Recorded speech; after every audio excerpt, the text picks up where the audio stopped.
Um, Morning, ladies and gentlemen. I want just to talk about the so-called handshake, and I want to tell you, handshakes and coalitions are made from the point of weakness. Whenever someone cannot fulfill their mandate, they do handshake with somebody just to coalesce numbers, but actually not give deliverables. When Moi was running the government, he discovered that he could not be able to run the government because of corruption and bad image internally and internationally. So he handshaked Raila Odinga, brought him what's called the dream team, and that also did not actually deliver services to people. The same strategy was done by Mwai Kibaki when he had just gone through an election. He handshake Kalonzo, then he handshake Raila Odinga, and formed a government, which was a big government, very broad government. Again, that government delivered less. The economy grew at a weak point. Remember, when Kibaki was the president of Kenya, when he was running the country as a president without another coalition member, the first term of the president did much better than the second term. So when he did the handshake for the second term, the performance of President Kibaki was less in the second term than the first term. If you look at the numbers, the economy grew faster between 2002 and 2007. Then from there, economy had a dip, and it never recovered. Then, of course, again, Uhuru Kenyatta, when he could not run the country, he handshake Raila Odinga. They came with BBI, which was to expand the government. Fortunately, that did not work. And eventually now we are seeing William Ruto handshaked Raila Odinga. Now he has gone on to handshake Uhuru Kenyatta.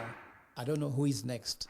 And he formed a broad-based government. Now the broad-based government gets broader. But I want to tell Mr. President, this is just what I would call misplaced handshake. You don't need these handshakes. You just need to handshake the right person. Handshake the citizens of Kenya. Those are the people to handshake. You said the country has a demon.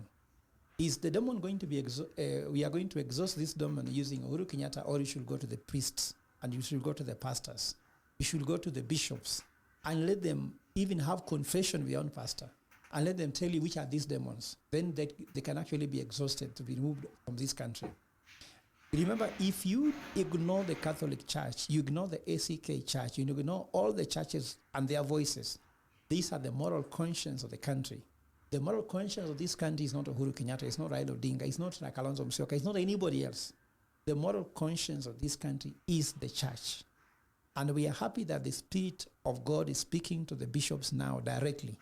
And they have recently spoken, and they have spoken very nicely. Please, the person to handshake is Kenyans, and what I mean by handshake healthcare. There's a problem in healthcare. Handshake it. Make it work. Education system. We are going to, the January, there is no classroom for grade 9. Handshake education system. Lecturers, students, teachers, doctors are on strike. Handshake and make the government services delivery work. President William Ruto has done more handshakes, but they seem not to be working. He's handshaking the wrong people. Handshake Kenyans, because Kenyans are the people. If they have you, if they have your back, if Kenyans have your back, you don't need those people. Being in government, I've heard people making noise that we are in government. Being in government means that you are getting government services. If you cannot get government services, you are not in government. Whether you are in Luo, you are a Kalenjin, and you're not getting government services, you are not in government. The people in government are your kingpins, who are brokers on your behalf, who are eating from your blood, eating from the cultural heritage you have. So Kalenjins are also not in government. Even Kikuyus are not in government. Because I was in Washingishu, I was in Trans Nzoia. Those people lack services. They have healthcare challenges, just like anybody else. They do not have education services working for them. Passports, IDs, nothing is really working there. Even the so-called subsidized fertilizer, they're still not getting it. So there's nobody in government until Kenyans get government services. So even those making noise from Luo Nyanza, they are in government. You are not in government. You are not getting government services. Getting one of your kingpins eating on your behalf does not mean you're in government, because there's no bank account for any community. Even Kalenjins don't have a bank account. Even Luos don't have. Kikuyus don't have. Kambas don't have. Nobody is government apart from these people who steal from Kenyans. So it does not happen. Mr. President, don't handshake Kenya. Don't handshake these people Because what I'm hearing from the ground, let me give you advice. The ground in Luomo Nyanza is saying that even if you resurrect Jaramogi Oginga Odinga, Raila's father, or Ramogi Ajwang himself, if you don't handshake them, you will be a one-term president. This is free advice. Today, I was in Mount Kenya. I talked to somebody who comes from Meru. The ground in Mount Kenya, East and West, are united that even if you resurrect Kimathi and you do not handshake Kenyans, you will still be a one-term president. They have nicknamed you Kasongo. And that's what they are saying on the ground. Mr. President, I want you to succeed and succeed now. Please come back and address the Kenyans issue, because if you fail now, people who are dying of hunger are dying now. People dying of cold who cannot have a place to sleep are dying of cold now. A child who can go to school is dying now.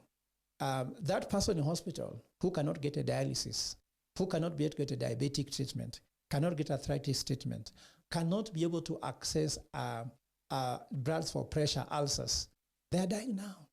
So we must succeed now. But those people whom you're handshaking, they want you to fail. Because I'm very sure that Uhuru Kenyatta, even if he's a gentleman, he's a statesman, he has a legacy he left.